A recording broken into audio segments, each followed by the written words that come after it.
Good afternoon. Good morning, everybody. Right, let's have a look. See if everything's working on here. Comments. Yep. So good morning. Is my microphone working? I think it is. There we go. An advert. Come on. Already an advert right at the very beginning. So 5 people in. Is the microphone working okay? I'll see if I can put a message. Hello, everyone.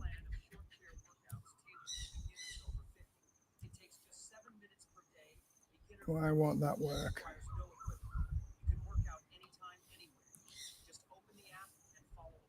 Oh, there we go. Hello, everyone. Everything's working. So it looks like everything's working. The voice is okay. Comments. Okie dokie. Good morning, everybody. Good afternoon. And welcome, everybody.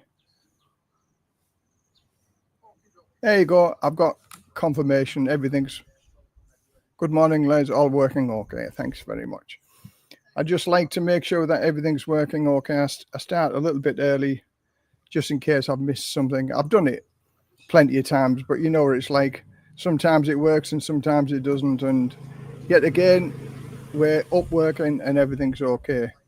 Hello from Samui. Hello, Samui. I shall be in Samui Christmas time. And I booked a hotel, so we're looking forward to go to Koh Samui for Christmas. And then we're going to Krabi for New Year. So here we are now, 7 months into the year already. So it won't be long before Christmas time is here again. Okay, I'll just turn the voice down on that one. Everything's working okay. Good day, Les. Hello there. Good day. Morning, Les Gordon here. Everything's working fine. Fantastic. From Scotland. Hello, Scotland. Everything okay in Scotland?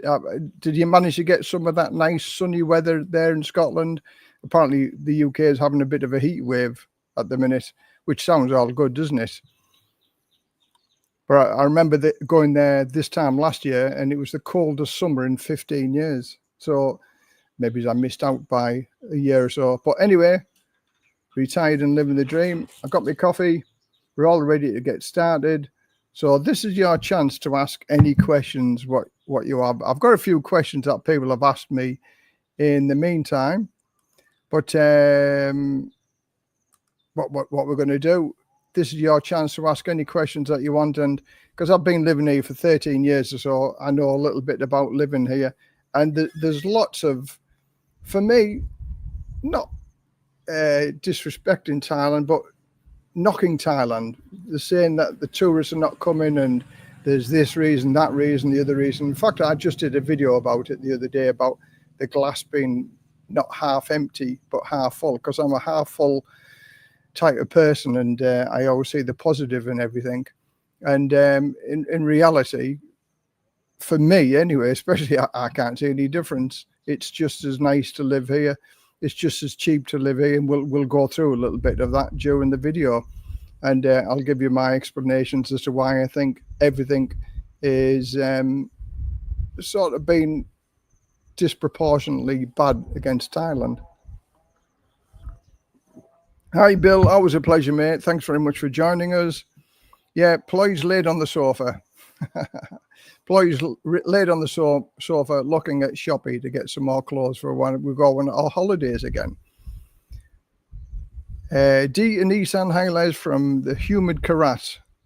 Well, I've got the fan on here, and since it's the rainy season, that humidity is died right the way down, and it's sort of perfect weather. I've been working in the garden this morning. I've been doing bits and pieces around the house. So it's always warm in Thailand, and that's what I like about it. I never, ever want to feel the cold again like I used to do back in the UK. So, yeah, okay, we're on 3 o'clock now. So if anybody's got a question, put a capital Q at the beginning of it. So then as I can see the comments, it sort of stands out, and then I can understand that it's a question that somebody's got to ask. And basically, some of my answers to the questions might be quite long. So as it scrolls up, I might miss a question that you've asked. So please don't think that I'm ignoring it. I'm not, because I'll answer any and every question that's put towards me. And if I don't know the answer, I shall direct you towards the people that do know the answer. And up to now, I haven't been stumped on any of the questions that's been asked of me. So if you feel the need to ask, go ahead and ask whatever you want to do. But in the meantime, I'm going to put some subscribers' questions that I've got over the past couple of weeks or so. And a lot of these are topical anyway. So if you've got any questions, these answers may cover them anyway. So visas is always a good one, isn't it? Again, I get many emails every week with regard to visas. Good day, Les. Good to see you Sunday live. Okay, thanks very much for joining us. So yeah, visas. Are they becoming more difficult, or are they just being crazy with what they're doing? Because the problems that people are having getting visas. Now, I don't think, in my own personal opinion, it's difficult. It's probably one of the easiest visas to get anywhere around the world. Yes, you've got to meet the compliance regulations, but that's not difficult to do. There's ways and means around it without using an agent and being all legal and above board. It's not difficult to do. Many people ask me, and they're scared of the paperwork. I can't understand why they're scared of the paperwork, because when all said and done, if you go to the immigration office are there to help you. They're not there to hinder you. They want you to come and spend your money here. So they will help you in every which way they can. And that's what I would say. Don't be afraid to go to the immigration office. Ask them as to what you want to do. I've got a friend who's just got his marriage visa. Now, I'm on a marriage visa, and the marriage visa is horrendous to do. Yeah, there's a lot of paperwork. There's a lot of information that they request, and that's every single year. And they seem to come up with more and more paperwork required every year anyway. And my friend was told at the immigration, listen, why don't you do the retirement visa? You're in and out here within 15 or 20 minutes and it's all done. But for me, I'm married, so why not be on the marriage visa? Okay, it's a bit more paperwork to do, but I think as far as future-proofing is concerned, especially with what's going on in Thailand at the minute, there's lots of disinformation, there's lots of bad information, there's lots of they're going to do this, going to do that, going to do the other. So as far as me being stable on the marriage visa, because I'm married to a Thai, I think that will, if anything hits the fan, give me a little bit more stability here because I'm on a marriage visa. I don't know. I'm not sort of preaching any bad news that's going to happen. I can't think of any bad news that's going to happen. But there's plenty of bad information being put out, as far as I'm concerned, on the internet with the YouTubers. It just seems bad news sells, doesn't it? And the bad news about Thailand gets more clicks. And I think there's a few people jumping on the bandwagon and saying, oh, Thailand's this, Thailand's that, Thailand's the other. And I'd sort of disagree with that. I'd say Thailand isn't any worse than any other country in the world. Thailand is saying that, some of the vloggers are saying Thailand's become much, much more expensive than 10 years ago. But as your country become more expensive than 10 years ago, I think the whole world has become more expensive than 10 years ago. So why should Thailand stay in the background and not put its prices up for everything? Supply and demand. They want people's money to come here. So why are they trying to dissuade the normal everyday backpackers? I would say that there is a little bit of negativity for backpackers, because so people say, so the vloggers say that they want the wealthy expats to stay here.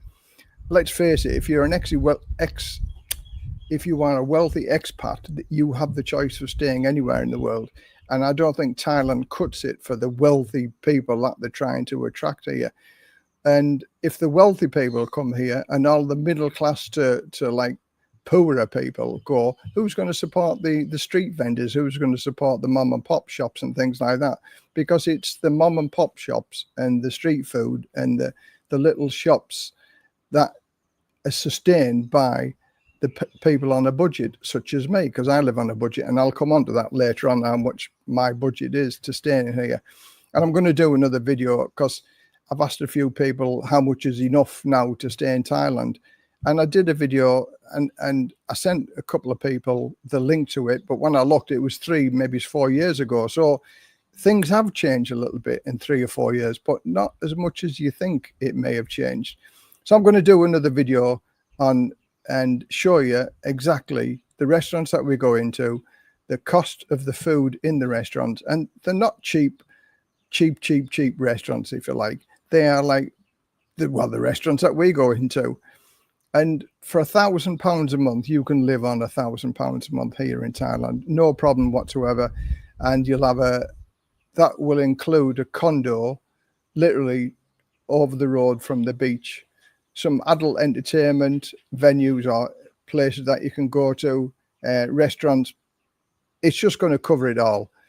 And I'm going to show you the food, and we'll do it over a week period. So we'll go out for something to eat almost every day. I can't do it for a full month because we eat a lot at home. But if you'll get an idea at 7 days and just times that by 4, and that's a monthly expenditure. And you'll be shocked at how cheap you can live here. Bob White, hey up, Les. Hey up, Bob. Thanks very much for joining me. Just tuning in, no problem whatsoever. Right on the board, I must get there on time. I must get there on time 100 times. Okay, and I'll take it at that. So that's the visas. They are cracking down on education visas because obviously it's another sidestep of people trying to stay here, and the government are cutting down on it. Now, is that a good thing or is it a bad thing? It's a bad thing for obviously those people who are trying to come here, but it's a good thing with regard to Thailand cutting down on the misuse of visas, if you like. Perhaps if the UK were a little bit more vigilant and stepping down on all of these things, then England wouldn't be in the state that it's in now. The bank accounts, which are linked to the visas, lots and lots of people have wrote to me saying, do I have a sort of magic wand that people can get bank accounts over here? You can get a bank account over here if you use an agent, but you can't get a bank account if it's just on a tourist visa or a DTV visa. Now, that was a letdown for many, many people because many people looked upon the Destination Thailand visa. It's sort of a 5-year visa where you hop in and out every 180 days or so. And that's become a bit of a nightmare with regard to the visas, because sometimes the application process may take a few days. And I think it resets itself after 15 days. And I have heard a couple of stories, not directly to me, but via other people, that people have been stuck in Vietnam or Cambodia for a little while because the visa or the application hasn't been approved for them to come back into the country. And at the minute, with the dispute with Cambodia and Thailand, that's caused a few problems because the borders have been shut once they've been sent out. And if you go there to renew your visa and it won't let you back in, that causes a whole lot of problems. So if you're going to do it, I would say go with an agent, because then an agent can actually try to sort the mess out if you are in one of them situations where you're in a bit of a mess. So yeah, the DTV visa, there's loads of problems with that. The normal retirement visa, there's still ways and means of getting your retirement visa. Even if you're using an agent, it's still possible to get it done. It's a bit more expensive now than where it used to be, but like everything else, the more difficult it is, the more expensive it's going to be. But I'm going to suggest a way that you can do it all legally yourself even if you don't have the 800,000 baht in the bank. And I'll go through that in a minute.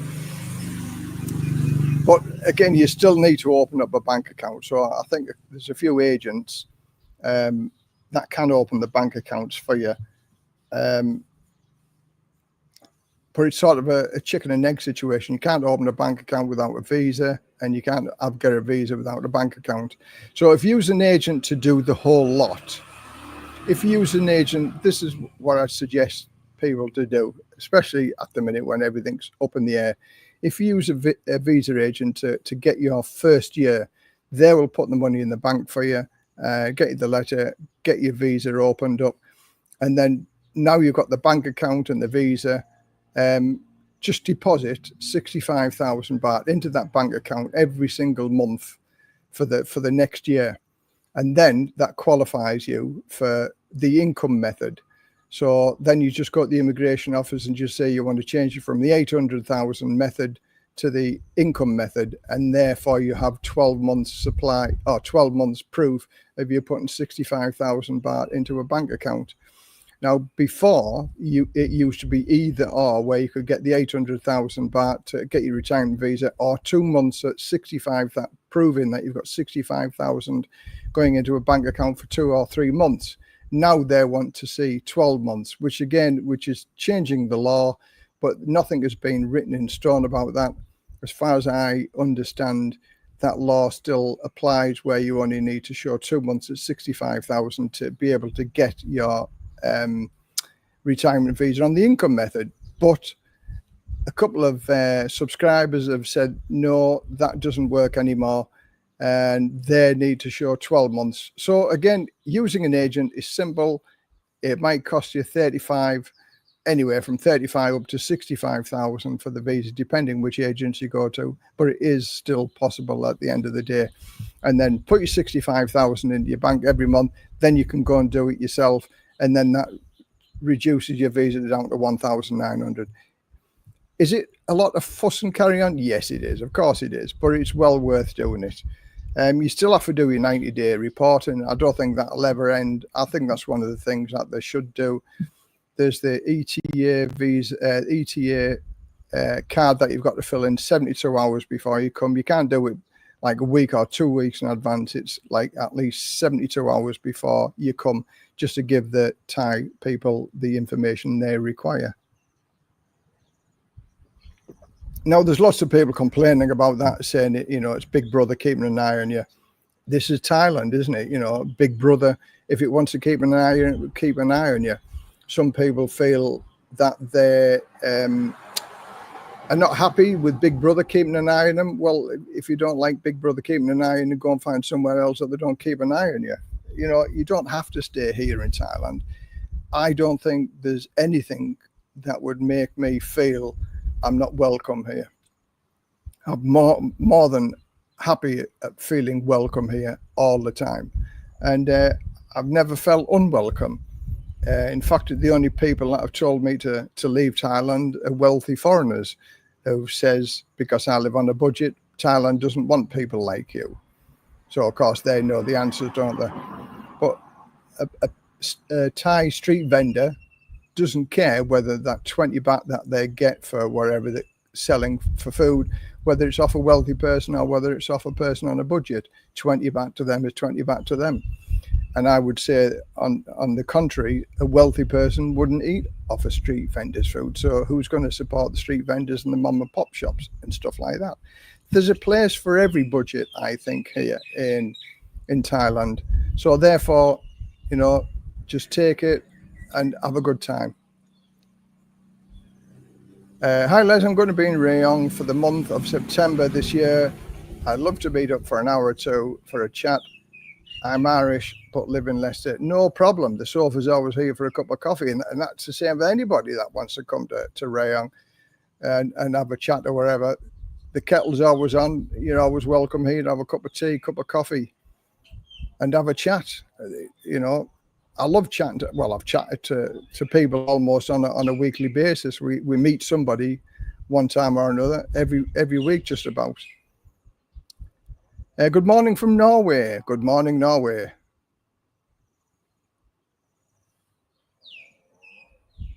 Hi Les, why do you have to have a visa? Why can't you just live in Thailand? Well, it's not that easy, Scott. As I say, there is a process where I could become a Thai citizen, but if you just look upon it as a monetary situation for it, and you've got to be able to speak Thai, there's a lot more hoops that you have to jump through, and it's 95,000, at least 95,000 baht to apply to become a Thai citizen, and then there's the legal cost from a lawyer as well. So it can be anywhere from 95 to 150,000 baht. And at the minute, I pay 1,900 baht to jump through a few hoops. So there's a lot of 1,900 bahts in 95,000 baht. So for me, it doesn't bother me. It really, really doesn't bother me. I'll jump through the few hoops. It's maybe a week and a half's worth of work, getting all the paperwork together, but it's not impossible. So that's the reason why I don't become a Thai citizen over here, because one, I can't speak fluent Thai. I find it very, very difficult. There's many things I can do, but speaking a foreign language isn't one of them things that I'm very good at. So, and especially Thai, because they ask some questions in Thai. And again, I sort of agree with that. If you can't speak Thai, then, you know, it's like your citizenship of the UK. You're supposed to be able to speak English, but half the people that are applying for citizenship in the UK don't speak a word of English, but they still get through. And I'm led to believe that there are a few backdoor ways into Thai citizenship as well here. But 95,000 baht to get that? No. I'm 65-year-old. There isn't enough time left at the end of my lifestyle or lifetime to be able to justify paying 95,000 baht just so I can own a plot of land or live here without signing on. Horses for courses, and I hope that's satisfactory for your answer, Scott. But yeah, that's the way that I look upon it. Paul, the bank said it will take a week to give me the statement, so I have to go back to the immigration in a week's time. Yeah, it usually takes a week to get the 12 months bank statements. And also, when you collect the bank statements, you want a letter from the bank as well to say that they provide it. Again, it's another one of them pieces of paperwork things that you've got to do. So you get your 12-month statement from the bank, and you also ask them for a letter, and that's to prove that the bank have given you the statements. Crazy, isn't it? And that's another 100 baht. So it's 200 baht for the 12-month statements and 100 baht for the letter to say that you've got it. Do not forget to get that letter from the bank, because otherwise you'll go to immigration and they'll say, where's the letter of proof to say that you've got this from the bank? Again, a friend of mine did that, and he was sent back to the bank to go and get this letter. But again, what we do, because we've been doing this six years now, we sort of got all the paperwork. And what we do, because you need two copies that you've got to give the immigration. One goes to Bangkok and one stays at the Rayon office. We make three copies. So then we have a good start on next year's paperwork, because we have it all exactly how they want it. And we have it in, because this year they said, oh, we don't need that, we don't need that, we don't need that. Well, last year they needed this, and they needed this. So we've gone overboard. So every time they ask us for something, we have copies. So we have more than enough. So if they ever ask for anything, there you go. But hopefully, fingers crossed, this year there's a new lady being trained up to do the immigration for the marriage visas. So hopefully she should be spot on. And by all accounts, she's quite a nice lady, as opposed to the last lady that was there. That was very abrupt and abusive, and wasn't a very nice person at all. So fingers crossed for our 7th application, which is in December. We'll have all the paperwork, and we'll have everything that's required. But yeah, it certainly the marriage visa is a pain in the backside to do, but it's not impossible. So we've done the bank, we've done the visas. Tax is always a good one as well, isn't it? Again, I'm no tax expert. I've been down to the tax office. I've done a video about me visiting the tax office, as did my Australian friend. He has to pay tax and I don't have to pay tax, because My pension is a government pension, and with a dual tax agreement, that means I don't have to pay tax. But there was a program from Expat Tax company in Pattaya and Bangkok. They did a video the other day with the head of the police department linked to the immigration, and also a top tax guy. And I've got to say, it was maybe 30, 35 minutes, and I was more confused after watching it than before watching it, because they're saying, again, nothing's been written in stone, but they're saying that it could be linked to your visa application, to say, but I've been told this by the lady at the tax office, saying that one day it will be linked to the immigration department, and then you have to prove that you have made applications and that you're either exempt from paying tax or that you have paid your tax. And I can see that coming in as well, but as of yet it still hasn't been approved. And here we are, a year and a half later since they mentioned all of this.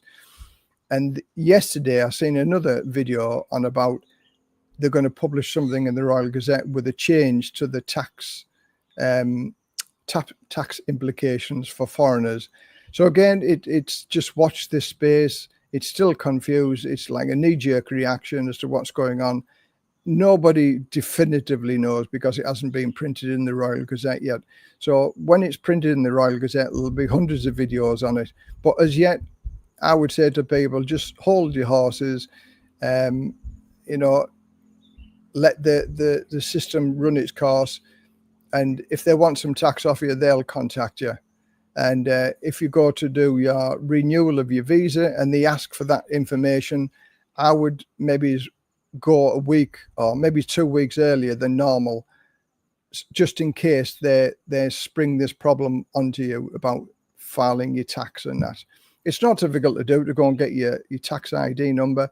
Again, I was told I didn't have to get a tax ID number because I'm exempt from paying tax.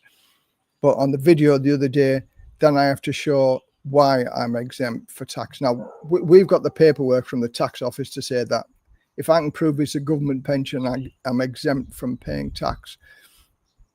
And that's written in Thai and also English. So I've got the appropriate paperwork to show the immigration if and when they do ask this question. So again, it's be prepared. Don't go at the last minute for renewal of your visa, just in case this raises its ugly head and then you've got to do something about it.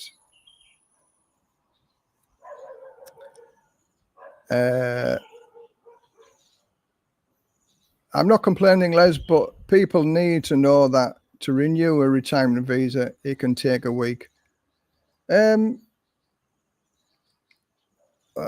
Retirement, I would say a retirement visa can be done in 15 or 20 minutes if you've got all the paperwork. Again, it's like everything else, Paul. If it's your first time or second time, then there might be a little bit more paperwork to sort out. But once you've cracked it, maybe it's the second or third year, you know exactly what's required. You take all the documentation that's required. I would suggest, if you're on a retirement visa and you're going up for renewal, then go to the immigration a week or 2 weeks beforehand, and they will give you the exact list of what paperwork's required to do. And then you just do all the paperwork, and you've seen the officer, and you've got the information from the horse's mouth, if you like, and then go along that route. But like I said earlier on, with regard to using a visa agent, there are ways and means that you don't have to use a visa agent, but it's a lot more hoops to jump through. But it is certainly possible to do. And I would say in your first year, for those people, use an agent. It's sort of it's an easy route to get your visa.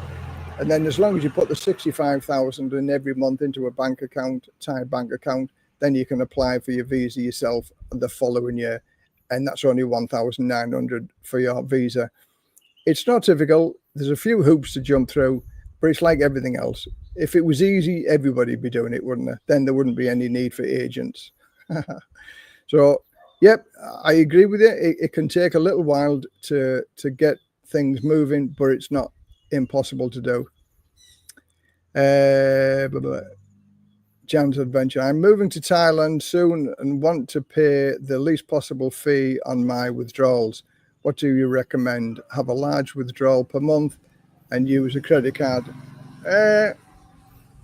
Well, I would say if you move in here full time, open a bank account, and then you can pay everything through the app that you get with your bank account, and it's only 30 baht for a withdrawal. But if you withdraw on your foreign bank card or credit card, it can cost you up to 250 baht, which is quite expensive of every draw. But also, I've heard if you go in with your debit card or your credit card into the bank as opposed to drawing it from a ATM, the fees are much cheaper. So I would say open up a bank account, transfer your money through Wise, because that's probably one of the best rates from your home country through to Wise, and then transfer it from Wise into a Thai bank account. That's the way that I do it.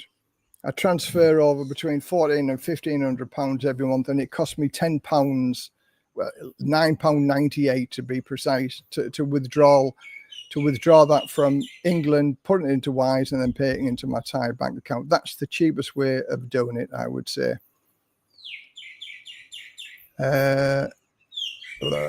Greetings from Blackpool, lovely Blackpool. The UK is starting to feel, being in Burram, it's very hot and nobody speaks English. UK dual tax means that you can't pay tax twice on the same income. Yeah, it's not strictly true that, because if you, again, I'm not a tax expert, but the people that I've spoken to with regard to tax is that I get a government pension. And my government pension, I'm tax exempt. But apparently on my state pension, I could end up paying tax on that. Or if I had investments that I get a dividend every month, I could pay tax on that, even though you pay tax in the UK. Also, if I get rental income that I pay tax on in the UK, I could be taxed on that as well, because it's not a government pension. So it's not clear cut, the fact that we have a tax agreement with Thailand. There's still various ways that they can tax you on the income that you bring into Thailand. So yeah, check with the tax office before making that mistake. That's the thing. I wouldn't waste time talking about tax, and the moment even Thai, yeah, exactly. The Thai authorities don't know 100%. Well, it's not wasting the time. It's just saying that there's still a lot of uncertainty, Paul. And, even if you go to the tax office, as we did, we went to 2 different tax offices and they both give different information. Agents for lazy people, you can do the visa yourself in a day and save a lot of money. Of course you can. I agree with you 100%. But there are some people who are scared of the paperwork, scared of bureaucracy. And I've got to say, some of the agents maybe instill that little bit of fear. They're like, oh, well, if you don't get this, you don't get that, you won't get the other, but we'll wave the magic wand and everything will be fixable. And I agree with that. There is a need for agents. Again, there are some guys that live over here that don't have 65,000 baht coming in income every month. Like, again, I'm going to do a video of living here on £1,000 a month. That doesn't equate to 65,000, but it's quite easily livable here on £1,000 a month. So again, don't knock these people because they want to live on a budget. There are ways and means around, and an agent can facilitate these people to living a good life here in Thailand as well, even though they maybe don't meet the criteria of 65,000 every month. There are ways and means of doing it, and legal ways of doing it, of course. But because you can live on £1,000 a month, should that stop you from wanting to live here in Thailand? No. I help facilitate those people and show them a way how they can do it, and it's legal. and it's more legal than using an agent. But again, there is a need for agents, and agents will always be a part of Thailand, that's for sure. What about the health insurance? What is required? Health insurance, if you're on an O visa, then you don't have to show health insurance. If you're on an OA visa, then you need to show health insurance for the duration of the visa. So the OA visa is sort of dying out. What the OA visa is that it's a retirement visa applied for outside of Thailand, and the O visa can be applied for whilst in Thailand. So as long as you've got 30 days on your visa once you're in Thailand, then you can apply for the O visa. But the OA visa, again, there's so many restrictions of which companies you can use with regard to insurances and things like that, where it just makes sense to come here on a visa exempt, where you get 60 days and then you can extend that for another 30 days. And that's still happening up to, it was yesterday, as far as I know, that you get 60 days and then you can extend it for 30 days. Then you can leave the country, come in for another 60 days and extend it for another 30 days, which gives you 180 days. So that's a good 6 months of being able to do it. But even if they drop it down to 30 days plus 30 days extension, you can still apply for an O visa based on retirement whilst you're in the country of Thailand.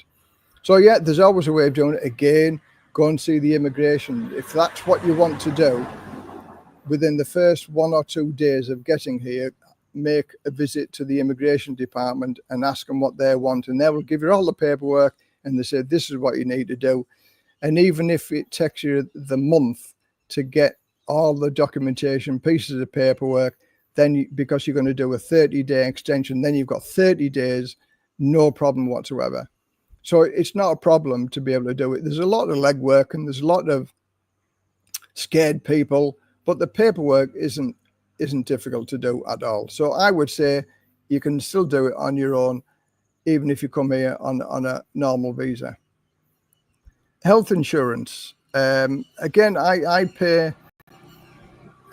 just under 25,000 baht for my medical insurance, and that covers me for 700,000 bahts worth of cover. Now, a lot of people are going to complain and say, well, 700,000 baht isn't a lot of money, is it? And it isn't a lot of money, but I can find 25,000 baht a year easier than trying to pay 700,000 baht. So that's what I'm saying. I'm relatively fit and healthy. I'm 65 years old. Touch wood, or plastic as it is. I'm not any pills, potions, or lotions or whatever. Everything seems to be okay. So this year and next year it'll be my last payments of 25,000, because when I get to 67, it goes up to 30,000 baht. So it's only 5,000 baht. But again, I've done videos on my medical insurance and what it covers and what it doesn't cover. And if I want to, I can increase the cover up to 1.2 million, 1.5 million if I want to. And I may do that as I get older. And it's still not prohibitively expensive, because I've had medical insurance now for 10 years. So therefore, I've taken it out 10 years ago and I'm covered for almost everything. The only thing I'm not covered for is rheumatoid arthritis, because that was a pre-existing condition. But because I've been sort of free of that, or in remission for the past 8 years, therefore I should be covered for that. But it just means contacting the insurance company and they will cover me again for that, because I've been in remission for it and I've never sought any medical attention from it. So let's see what happens. But yeah, health insurance, I would say health insurance is a must.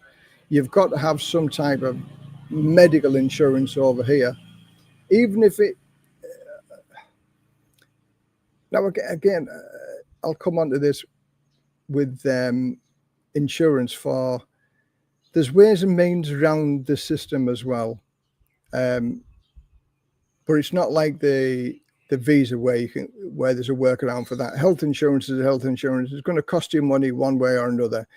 Now, I was looking at sort of at various hospitals where you can go and get all your blood tests and your kidneys, your liver and your heart, your lungs and your brains checked for around about 30 to 40,000 baht. And that gives you quite a good medical checkup. So for those people that don't have the money to pay for medical insurance, go for a checkup every 2 or 3 years. That sort of gives you a bit of an MOT, doesn't it? Checkup to say what's going to be, or if there's anything going wrong, that can catch it early. And for those people that have already got illnesses, and because you've got the illnesses, you are sort of uninsurable, then you already know you've got that illness, but you can check up on all the other illnesses that you may get over the years. And that's a cheap way of doing it, and it's being proactive rather than reactive. By being proactive, you can see what's going wrong. If you've got anything wrong with your bloods, your cholesterol and stuff like that. I mean, look at me now. I am now 95 kilos. At my heaviest, and I'll show you a picture on it because I'm coming on to this later. At my heaviest, I was 118 kilos. Now I knew I was overweight, grossly overweight at 118 kilos. But now I'm 95. So it goes from this to this. So there was me at 118 kilos, and I'm down to 95 kilos now. So this is me on the right, and that's through the keto diet. But I knew I was fat and I was overweight, so I needed to do something about it. So if you're proactive and you know you're overweight, or you smoke too much, or you drink too much, then you need to do something about it. I'm 65 years old. So I'm at that age, I needed to do something about it. So be proactive rather than reactive. It's no good going to the hospital with an illness that you know has been coming on for quite a while. So that's with regard to being proactive for your medical insurance. But accident insurance, you're more likely to have an accident over here than you are to have an illness. And my friend proved that a couple of weeks or so ago. He had a bad motorbike accident, and he's really, really, really suffering from that, because he hit a soy dog. He was only doing 20, 25 kilometers an hour, but the soy dog ran out in front of him and he hit it and he knocked him off the motorbike, and he scraped all down one side of his body down quite a gravelly road. So he's got infection and he's not feeling very well, and it's costing him maybe 3,000 or 4,000 baht every day to get his dressings changed. And so, yeah, had he have had accident insurance, then that would have been paid for by the accident insurance.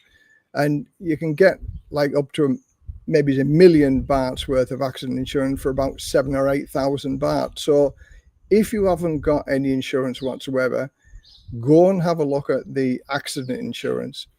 And in fact, sometimes your bank offer you accident insurance as part of opening a bank account. So check to see whether you actually are covered with your Bangkok or your Krungsky Bank. It's worthwhile looking at. So accident insurance is better than nothing at all. So I'm a little bit hoarse now, so I'm going to have some drink. And again, as I say, because I'm on the keto diet, and I'll come on the keto diet at the minute. I'm on this. This is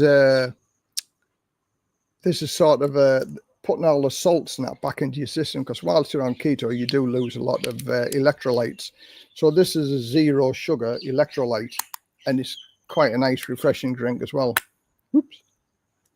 So again, everything's sugar-free that I have.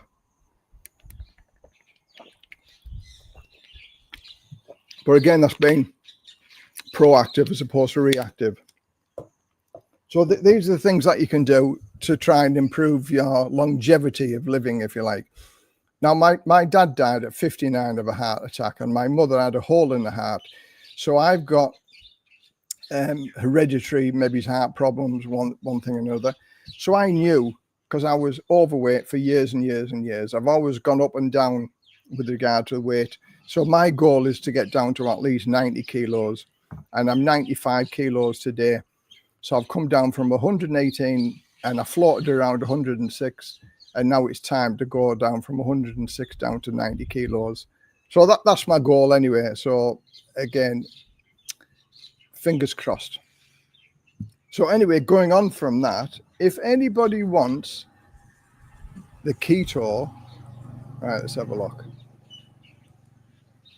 Anybody wants my keto books, I've got a shop which is Buy Me a Coffee, and I do all of the keto books on there.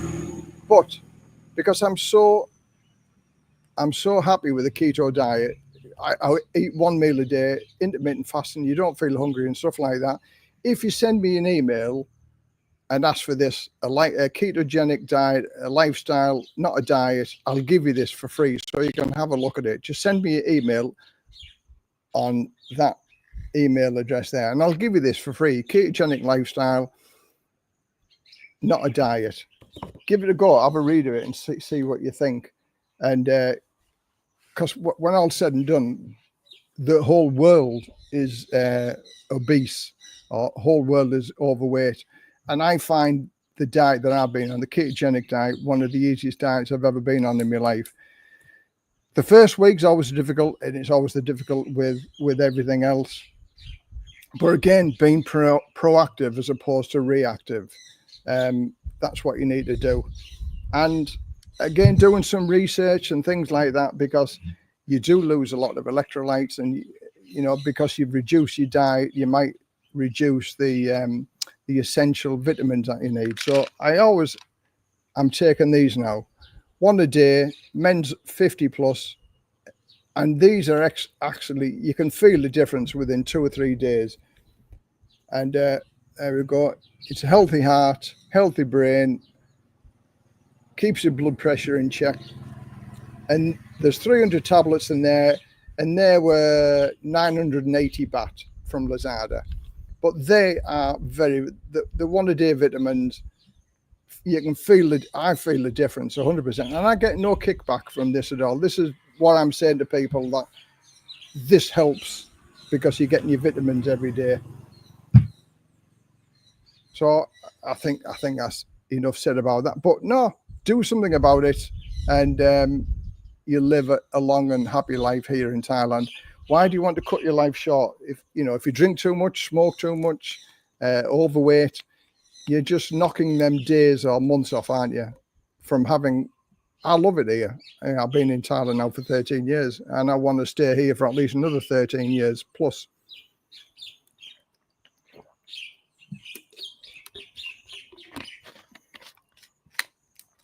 So yeah, in addition, because it's giveaway today, I'm going to give loads of things. Well, the Ketogenic Lifestyle, not a diet book. If you send me an email to there, then I'll give you that. But also for those people who are thinking about coming to Thailand, I'll give you this ebook for free as well. I've got a number of ebooks on my Buy Me a Coffee link. So if you want, send me an email as well to Leslie Pearson 58 at Yahoo and request Retired and Living the Dream in Thailand, and I'll send you that ebook for free also, and it gives some information with regard to come to Thailand and stuff like that. So that's, if you want, you can ask for them both as well, and I'll send you them both for free. The Retired and Living the Dream Thailand, and also the Ketogenic Lifestyle, not a diet. So feel free, and it'll give you some bedtime reading if you want. And yeah, it's a freebie. So if you want it, you can have it, no problem whatsoever. All right, guys, whatever. Do Bangkok Bank do insurance against bar girls? The best insurance against the bar girls is not to visit the bar girls.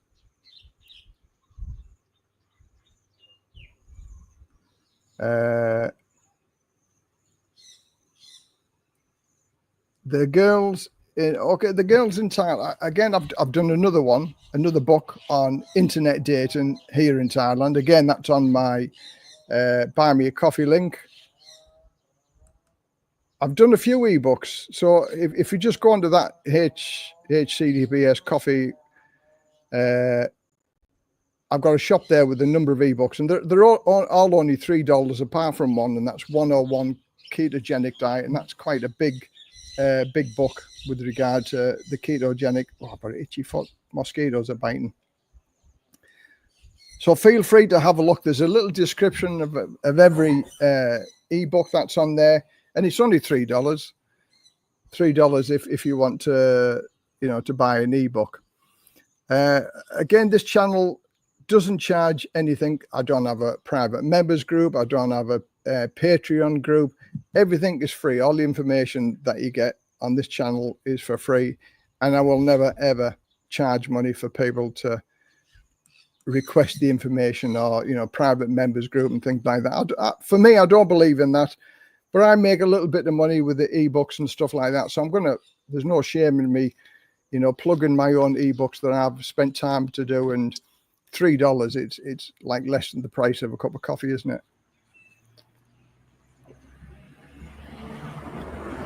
And the information's always good. It's always sort of up to date. So there we go.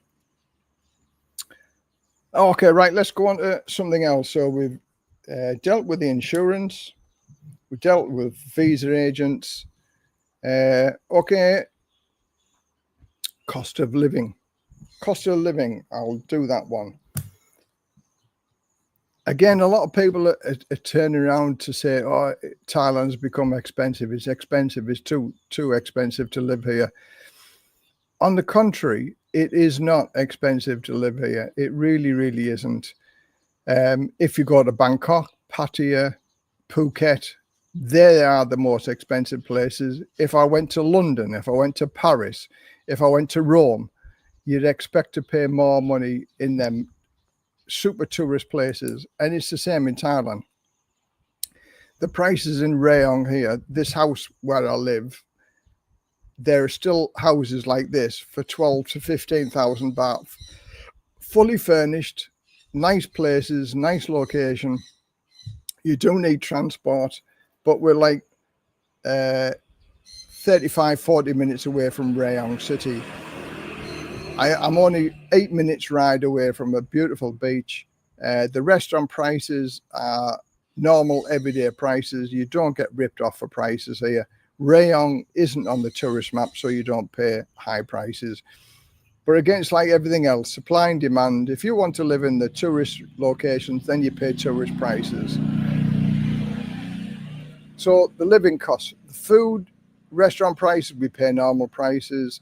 Electricity, our electricity bill here is still under 800 baht a month, which is 16, 18 pounds a month. Our water that we pay is about £2 a month. So there's no council tax paid. There is no TV license to pay, something like that. And again, as I mentioned before in this video, I'm going to do a video on living on £1,000 a month, which is totally and utterly possible here. And I'll show you what you can get for £1,000 a month. So that quickly covers again the cost of living here. Okay, my DIY projects are my projects around the house. I bought a welder last month for my birthday, and I said I'm going to do some projects. Now, it's sort of opened a can of worms doing this. I'm going to do another video on boys' toys and the tools and stuff that people bring over here. And is it worthwhile buying tools over here, or shall you bring the tools from your home country? And I want to do some welding. I want to do some benches and some easy stuff to start with. And I'm going to go through all of that lot. But now I've got the drills, I've got the grinders, I've got the welder, and I need a table to work on. So I've sort of done that. But I also need a bit of a workshop area, and I've got nothing sort of in the shade. So I bought something today. It's going to get delivered today sometime. And it's like a fold-out canopy that I can create some shade at the back of the house. I've got a little area that I can set aside for me, a little workshop. But it's not undercover and it's not in the shade, because when the sun comes out at 1 o'clock in the afternoon onwards, it is blisteringly hot down there.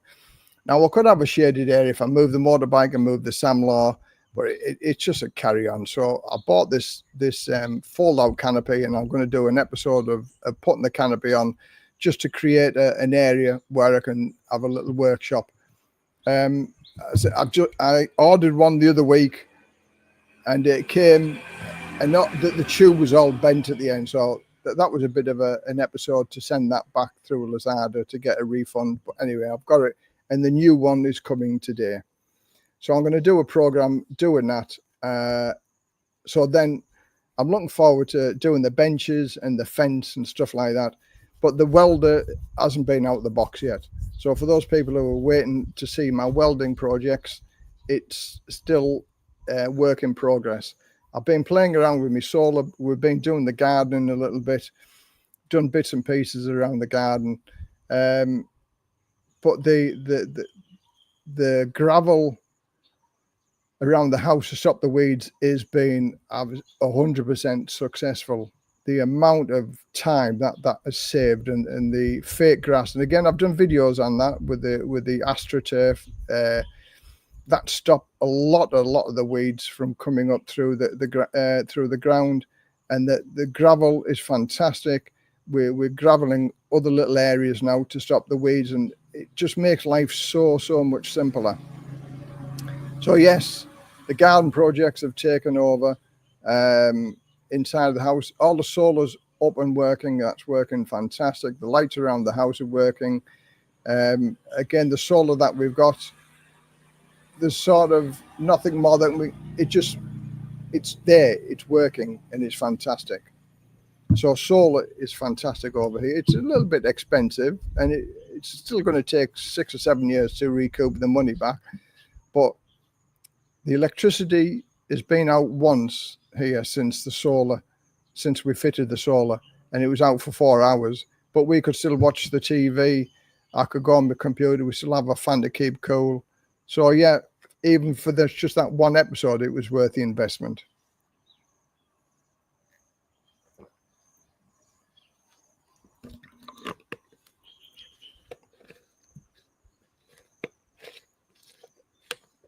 Okay. What else have we got then? Holidays. First of all, I'd like to thank everybody that sent the birthday happy birthday wishes when we went to Koh Chang. Thank you very much. I was overwhelmed with the response and the many happy birthday best wishes and stuff like that. Koh Chang was fantastic. I've left the link to the property that we rented. It was a beautiful 4-bedroomed, 3-bathroomed house right on the beach. Fantastic location in Koh Chang. Now, as a group of friends, there's like 8 of us, and we all get on well together. And maybe, if not every month, every second month, we're going to go away and we're going to rent a property that all of us can stay in the same property. And then the next one is in September, and we've booked a 4-bedroomed, 5-bathroomed house in Mae Pim with a swimming pool. It is very, very nice, and for 2 nights that comes to about 10,000 baht, so about just over 1,200 baht each per night. And we'll just check all our stuff, and we won't even move from the house because it's got the swimming pool, nice big lounge area, like 4 bedrooms and 5 bathrooms. It's so cheap to do it. It really, really is. It's a nice experience as to, spending quality time with friends, and you can go to bed when you want, get up when you want. Swimming pool is fantastic. So again, we'll do another video on that in September time. But the holidays, we just love holidays, and we can't wait for the next holiday. And then the next big holiday for us is when we go to Koh Samui in December for Christmas. So here we are in July now. That's more than half a year gone, and it's lovely, isn't it?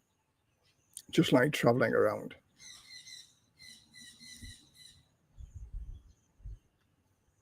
Hi Les, what's Koh Chang like? Plenty to do. Is there a town? Yeah, there are plenty. White sands is that probably the biggest part of it is sort of the center. It's not quite the center of Koh Chang, but it's quite a big town, White Sands. Yeah, there's plenty to do, plenty of restaurants, stunningly beautiful place. And I would say Koh Chang is a much cheaper island to visit than Koh Samet. Koh Samet, although it's on our doorstep, it's 30 minutes away. It's much more expensive than Koh Chang. The only trouble with Koh Chang is that my wife suffers from, we think it's sandflies. We've been there maybe a dozen times to Koh Chang, and sadly my wife gets bitten every time we go. And when we went there for the two nights, she was the only person that she had 25 bites, and that they all became itchy and like pussy and a little bit infected. So my wife Ploy is asked not to go to Koh Chang anymore because she suffers. Never ever bothered me. Never ever bothered the other 7 people that came with us. They were okay. My friend Wolfgang had maybe half a dozen bites over his legs and stuff like that, but not to the same extent as Ploy. So I like Koh Chang, but sadly, wherever lives on Koh Chang doesn't like my wife, and I don't want to take her to somewhere where she knows she's going to get bitten and suffer days afterwards. So if you suffer from mosquitoes or the sandflies, maybe it's Koh Chang, give it a miss. But I would say it's still worth a while. It was still worth a visit to go and have a look at Koh Chang, and you might be one of the lucky ones where the sandflies and the mosquitoes don't bother you. So give it a go, see what you think, and have a good time there. So unless there's anything else, we've done the tax, done the visas, the bank account, insurance, visa agents. These are the questions that people have asked, and I hope I've answered, and I hope it answers a lot of the people's questions on here. So we've covered most things. So unless there's anybody else has got a question, we'll have an early finish this weekend, because we've covered most things in here. 51 people still in the house. So anybody got any questions? And if you have, put it down there and we'll answer the questions. But if not, we shall have an early finish this Sunday. We are moving to Southeast Asia in 2 months. Woohoo! Good for you. I finally started seeing us people here in the States involving out of the country in mass. Yeah, it's the same in America, Australia, and the UK. The Western countries that used to be, a destination for people to aspire to go and live, have now become the places that people want to leave. And again, the people in Southeast Asia have got it right. It's sort of a poorer country, but people on the whole are much happier here than they are in the States, that they are in Australia, and certainly in the UK. The UK is going through an awful time at the minute with what's going on. Can't even defend our own shores, and we've been overrun by people who've contributed nothing but, want everything that they can get. The UK doesn't look after its own anymore. It's got the interests of others before it looks after their own. But I could talk about this all day, but that's another video.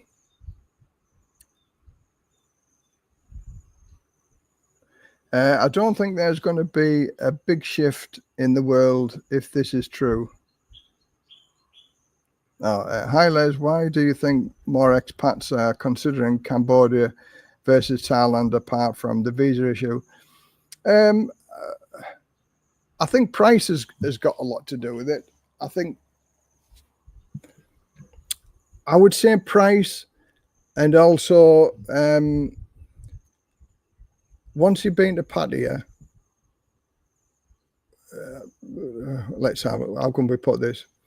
Once you've been to Pattaya, it's same but different, and maybe it's people are sick of the same but different, so they're looking for elsewhere. And the price has got a lot to do with it. Cambodia and certainly Vietnam are pushing marketing Vietnam very, very strongly. They've altered various rules for people to stay a long time in Vietnam as opposed to Thailand. Thailand seems to be shooting itself in the foot and putting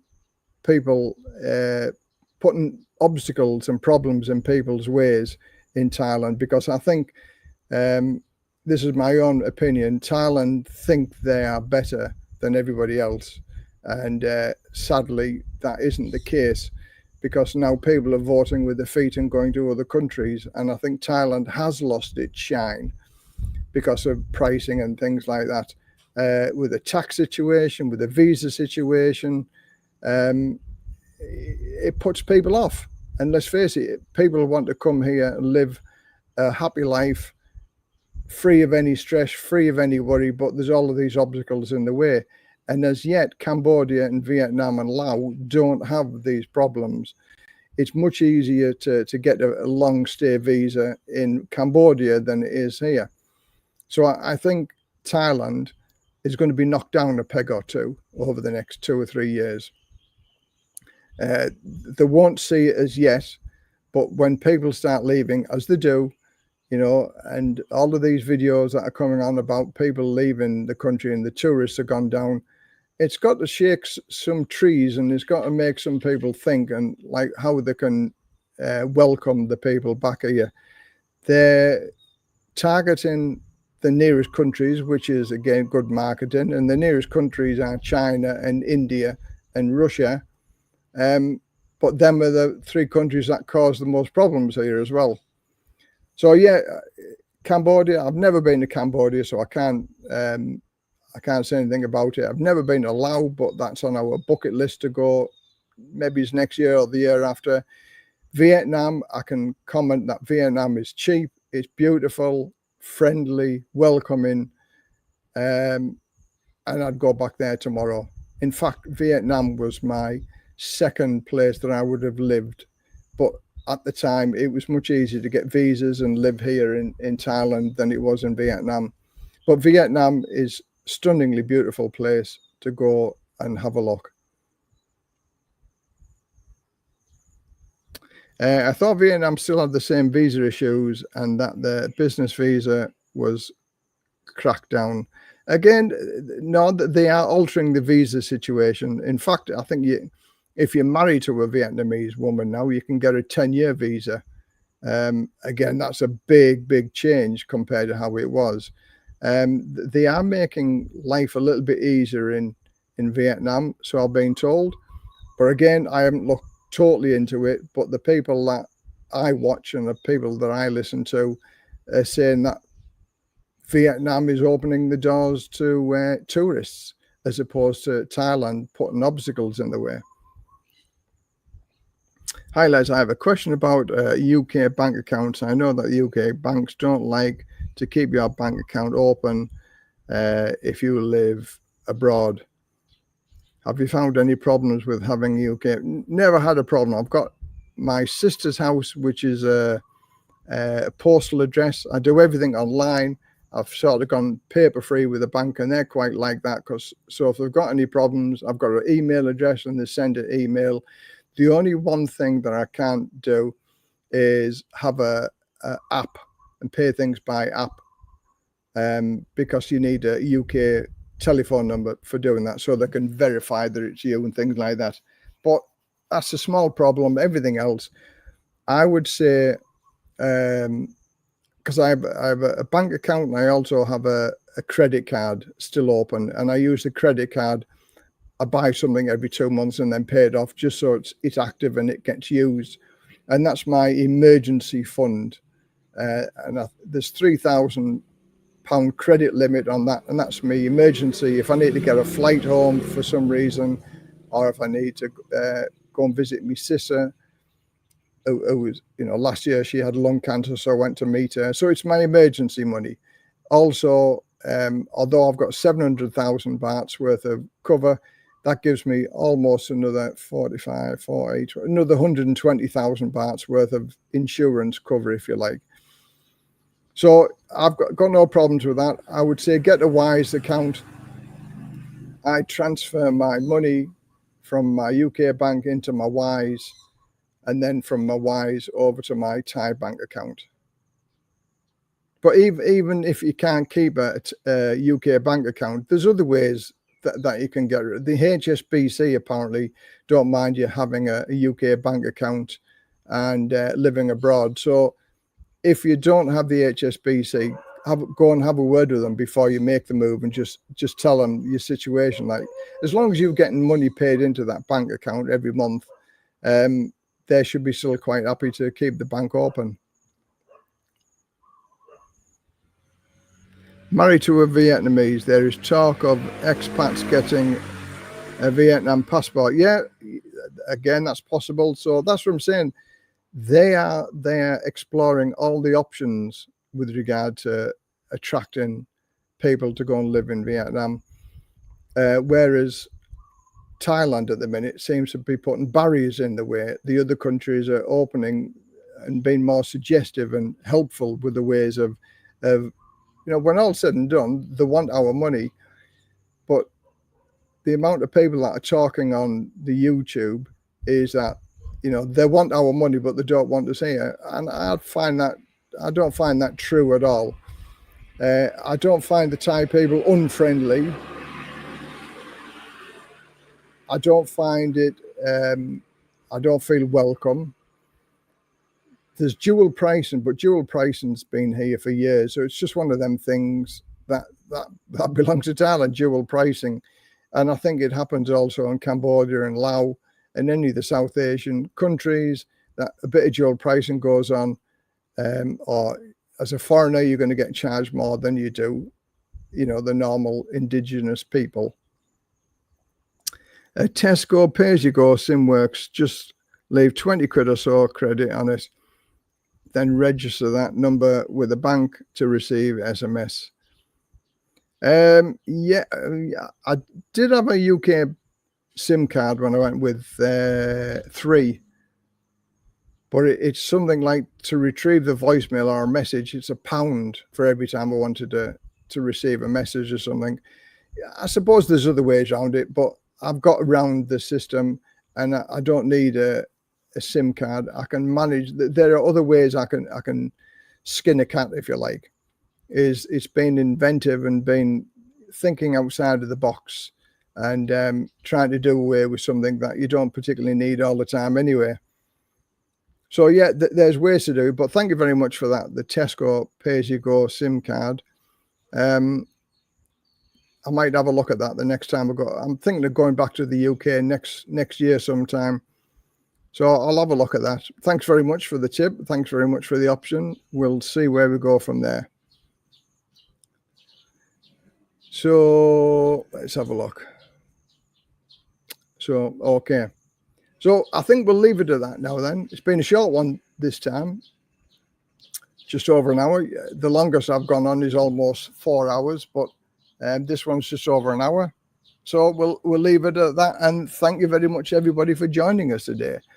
Until the next time, from Les, Retired and Living the Dream, bye for now.